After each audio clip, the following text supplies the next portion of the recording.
This video is not a tutorial, this is a design challenge. I created free design templates to help you with this challenge. So with this challenge, this is what you'll be working on.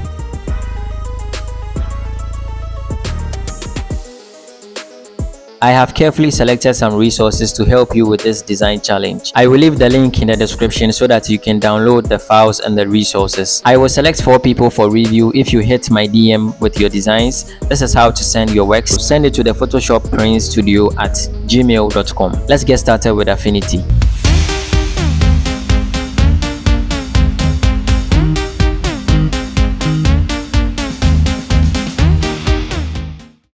Welcome back to Affinity. Here are the designs I did them using Artboards.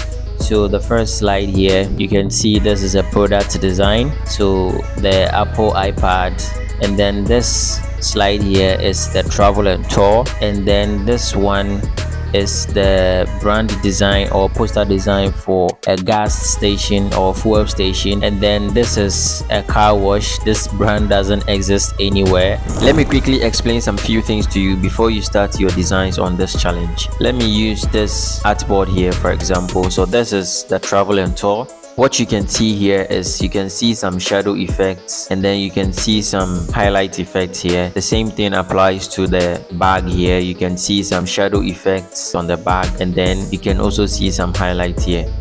With the clouds, you can see it's dark, and then I have this moon here and then the stars here. The shadow effects and the highlight effects helps to create the night or the evening scene in the artwork. How to achieve this result? I use the paintbrush tool. So this layer here is for the clouds. So if I paint on it, this is giving us white, so I need to switch here and then I paint back on it. For you to get a dark shadow effect on your layer, you need to make sure you are painting white on black. If you switch it like this and you paint black on white, you get a white effect. Make sure your background is white and then your foreground is black. So the shadow effects and the highlight effects gave me this kind of cinematic feel on the artwork. One more thing, I know you probably think I downloaded this moon here. It's a no, I didn't download it. I did it myself. When I zoom in, you can see we have some shadow inside this moon. This is how I created this moon here. I used the ellipse tool. Everything you can imagine of is made up of shapes. Even the stars here, they are shapes. I also didn't download the stars. I'll show you what I did to achieve the stars.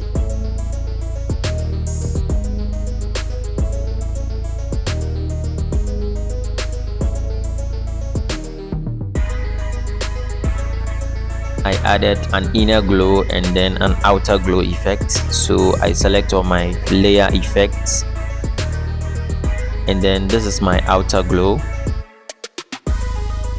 So I change this color here to something like this.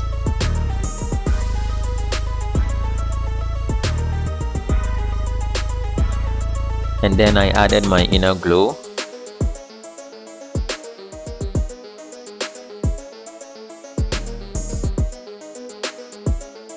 The next thing I did is to use the paintbrush tool to create some shadow inside this moon here. So I select it like this, and then I set this foreground to black.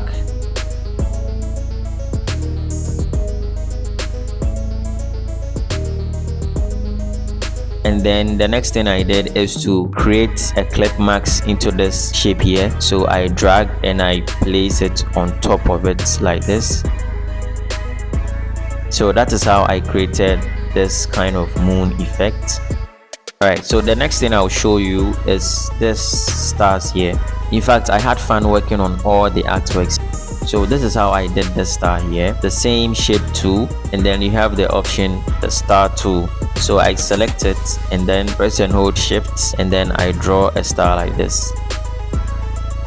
And then one more thing, I believe you know how to remove the background of an image. I made a tutorial on how to remove the background of an image. That is what you are seeing on your screen. Kindly check it out. Alright, so with this design here at board 3, this is what I want you to know. Since we know how to apply the shadow effects and the highlight effects, it's the same principle I applied here. So when you check this gas station here, you can see we have glow effect from this light here. It's part of the image. I didn't create this glow effect here. Since I want to add this car beneath this gas station station here is, since we have this light here, we know that the light is going to reflect. So what I did is to use the highlight effect, but with this time I didn't use the white color. I decided to go with this color, and then I had to use the paintbrush tool to brush on it so that it makes the composition look as if the light here is reflecting on the car. And I also added some shadow effects, and then as you can see down here, there's some shadow effects. When you check down here, you can see we have some shadow effects. I will show you the full image of this gas station here. So with this shadow effect here, I use the same paintbrush tool.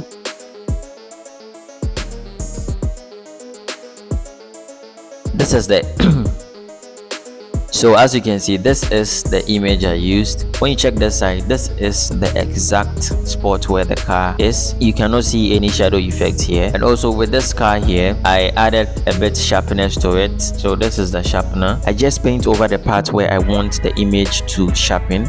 So I just paint over it like this.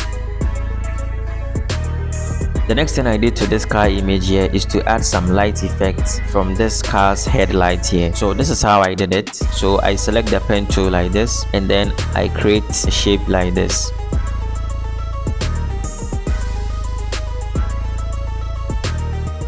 So this is it, and then I change this color here to white. And then the next thing I did is to add motion blur effect to this layer here. So I select pixel, and then I select new live filter layer, and then I select blur, and then you can see motion.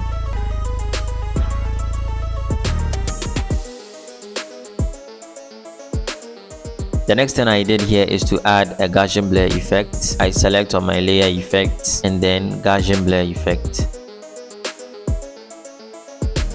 The final thing I did is to reduce the opacity, so I just reduced it like this.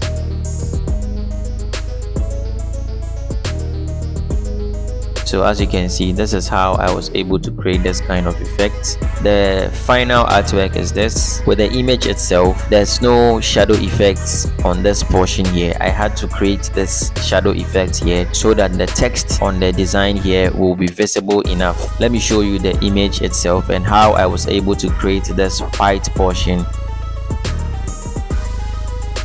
Alright, so as you can see, this is the image. The next thing I'll show you is the white effect here. So I select pixel, and then I choose new fill layer. So I want this color here, white, and then I drag this one behind this. So with this layer selected, I select my erase tool, and then I erase the portion I want. The reason why you are seeing this white aspect here is because of this background layer here. So when I turn this one off, this is what you get. Alright, so I've given you some tips on how I went about the designs here, and also I'm providing you this template for all the artworks. Plus I'm giving you some resources, as I mentioned earlier on, so that you can also create your version of this design challenge. Now the ball is in your court. Also, don't forget that I will select 4 people, and then I will review their works. What are you waiting for? Download the resources to start your design project on this challenge. If you found this video very helpful, don't forget to subscribe, like and share. Thanks for watching, and I'm looking forward to review your artwork on my channel.